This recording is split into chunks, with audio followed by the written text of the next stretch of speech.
À toutes et à tous, bonjour et bienvenue dans ce journal de la mi-journée sur Mondico Télévision. Commençons par cette brève. Le chef de l'État congolais, Félix Tshisekedi, va procéder ce mardi 17 décembre 2024 au lancement de la nouvelle compagnie d'aviation Air Congo destinée à renforcer le transport aérien en République démocratique du Congo au tarmac de l'aéroport international d'Indjili dans la commune de Lancélé à l'est de la ville de Kinshasa. Cette nouvelle compagnie nationale qui va démarrer avec 2 avions sur le 8 prévu est le fruit du partenariat entre la RDC et la compagnie aérienne Ethiopian Airlines d'après le gouvernement congolais. Nous y reviendrons dans nos prochaines éditions. La CENI a rendu public le lundi 16 décembre 2024 à Kinshasa les résultats partiels des élections législatives nationales du dimanche 15 décembre 2024 sur la circonscription de Yakoma dans la province de Nord-Ubangi au nord-ouest de la RDC. Ces résultats partiels ont été publiés suivant un taux de traitement atteignant 72,39%. Lors de cette publication, Patricia Nteya, rapporteur de la centrale électorale, a fait savoir que l'attribution des sièges dans les 2 circonscriptions s'est fait suivant le mode proportionnel avec cette indication suivante. La publication des tendances des résultats de vote à la circonscription de Yakoma au Nord-Ubangi s'est faite d'une manière progressive. Ces résultats partiels sont déjà publiés à plus de 60%. Patricia Nteya, rapporteur de la CENI, a fait savoir que l'attribution de sièges dans la circonscription de Yakoma s'est faite suivant le mode proportionnel. L'attribution de sièges au niveau des 2 circonscriptions électorales concernées se fait suivant le mode de la proportionnelle des listes ouvertes à une seule voie préférentielle avec application de plus forts restes. Toutes les dispositions utiles ont été prises par la CENI pour une transmission rapide et sécurisée de ces résultats afin de garantir la vérité des urnes conformément aux articles 47 et 67 bis de la loi électorale.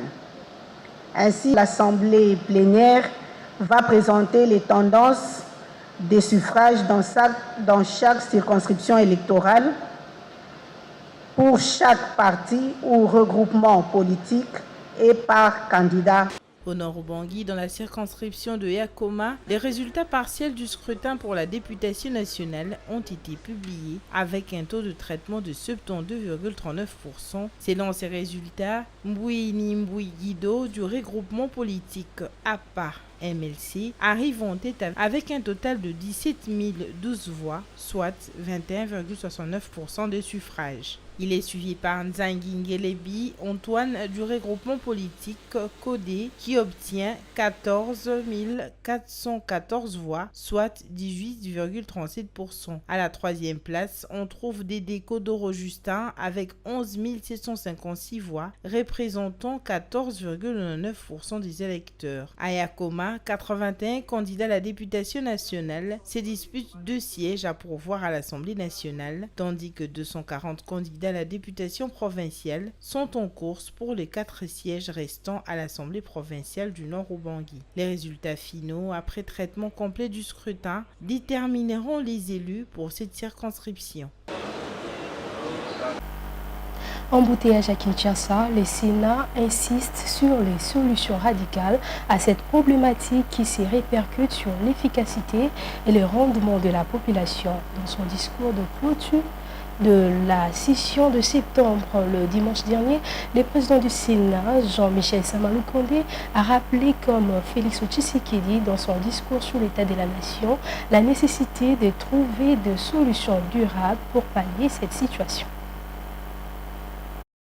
La session ordinaire de septembre s'est clôturée dimanche 15 décembre 2024 dans les 2 chambres du Parlement, conformément aux dispositions de l'article 115 de la Constitution de la République. Dans son discours, le président du Sénat, Jean-Michel Sama-Lukonde, est revenu sur la problématique des embouteillages monstres dans la ville-province de Kinshasa. Il n'est pas sans intérêt pour nous de revenir sur l'épineux problème des embouteillages, particulièrement dans la ville de Kinshasa, qui constitue une entrave majeure du développement harmonieux de notre capitale et de nos villes. En effet, Des milliers de travailleurs, d'étudiants et d'élèves se trouvent contraints de passer plusieurs heures dans les bouchons, aussi bien pour se rendre à leur lieu de travail ou d'études que pour regagner leur domicile. Cette perte de temps précieux qui se répercute sur l'efficacité et les rendements de tous les concernés est un obstacle majeur à la quête d'un progrès durable, a-t-il dit. Comme Félix Tshisekedi dans son discours sur l'état de la nation, Jean-Michel Sama Lukonde rappelle la nécessité de trouver des solutions durables pour pallier à cette situation. La circulation alternée et à sens unique instaurée par les autorités pour atténuer les embouteillages dans la ville-province de Kinshasa demeure en vigueur malgré les critiques de la population quinoise. Suite à la présentation du rapport d'évaluation de cette mesure par le VPM, ministre de l'Intérieur, de la Sécurité, de la Décentralisation et Affaires coutumières, Jacquemain Chabani, lors de la 26e réunion du Conseil des ministres, le gouvernement a décidé de renforcer cette initiative par une présence policière accrue dans certains points stratégiques et une nouvelle évaluation est prévue cette semaine.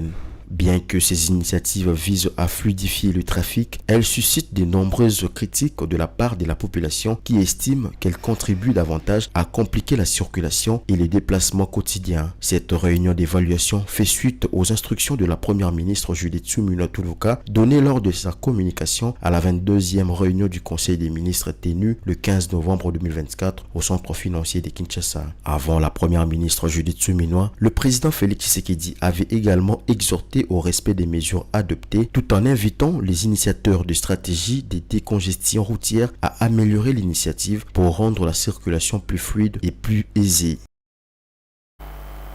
Pour terminer, ouverture le lundi 16 décembre 2024 du colloque de l'enseignement supérieur et universitaire 2024 au centre financier de Kinshasa, capitale de la RDC. Ces assises qui vont durer 2 jours, organisées par le ministère de l'enseignement supérieur et universitaire sous les thèmes « Réponse à la RDC », les étudiants congolais, moteurs de développement agricole et d'entrepreneuriat, visent à créer une feuille de route pour faire de la formation de la jeunesse congolaise un levier pour le développement du secteur agricole et tant d'autres domaines suivis.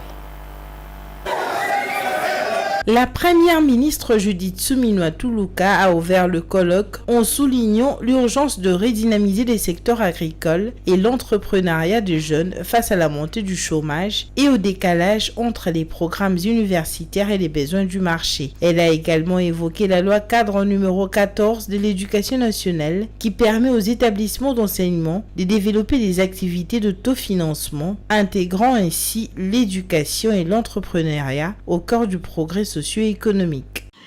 Notre pays, qui regorge une forte proportion des jeunes universitaires et sans emploi, s'inscrit en droite ligne dans la stratégie globale qui encourage le développement du secteur entrepreneurial, agricole ou de services par les jeunes.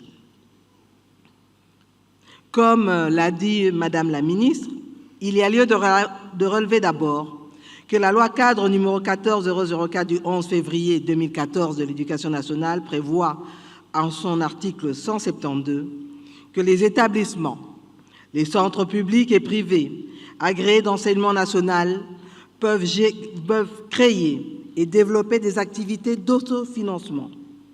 Cette disposition est la preuve que notre cadre juridique offre la souplesse nécessaire pour intégrer l'éducation et l'entrepreneuriat dans la dynamique du progrès socio-économique. Marie-Thérèse Sombo, la ministre de l'ESU, a détaillé plusieurs points essentiels, notamment l'importance d'une éducation de qualité et le besoin de synergie pour soutenir l'entrepreneuriat des jeunes. Selon elle, cette approche va donc permettre de doter les étudiants de l'esprit et de la capacité d'entreprendre des activités génératrices des revenus pour leur propre bien-être et contribuer ainsi à la croissance économique du pays.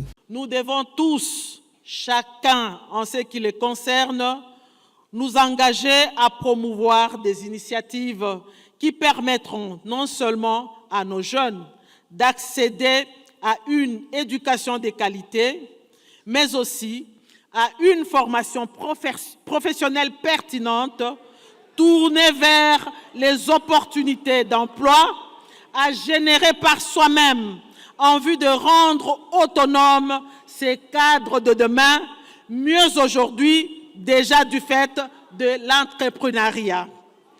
Partant de cette jeunesse estudiantine ici valablement représentés, nous demandent tous de nous unir en vue de créer une vraie synergie pour asseoir et pérenniser l'entrepreneuriat en milieu estudiantin. Le colloque a également insisté sur la nécessité de concrétiser les discussions avec un plan d'action clair visant à améliorer l'image des universités en termes d'entrepreneuriat et d'employabilité des diplômés, la promotion de l'innovation, la création d'incubateurs universitaires et la collaboration entre experts, enseignants et étudiants sont apparus comme des clés essentielles pour atteindre ces objectifs ambitieux. Cet événement marque une étape significative dans la quête d'un développement durable en République démocratique du Congo, impliquant activement la jeunesse dans des initiatives qui pourraient transformer l'économie du pays. C'est la fin de ce journal. Merci de l'avoir suivi. Retrouvez Bijou Lumuna à 19h pour la grande édition du journal.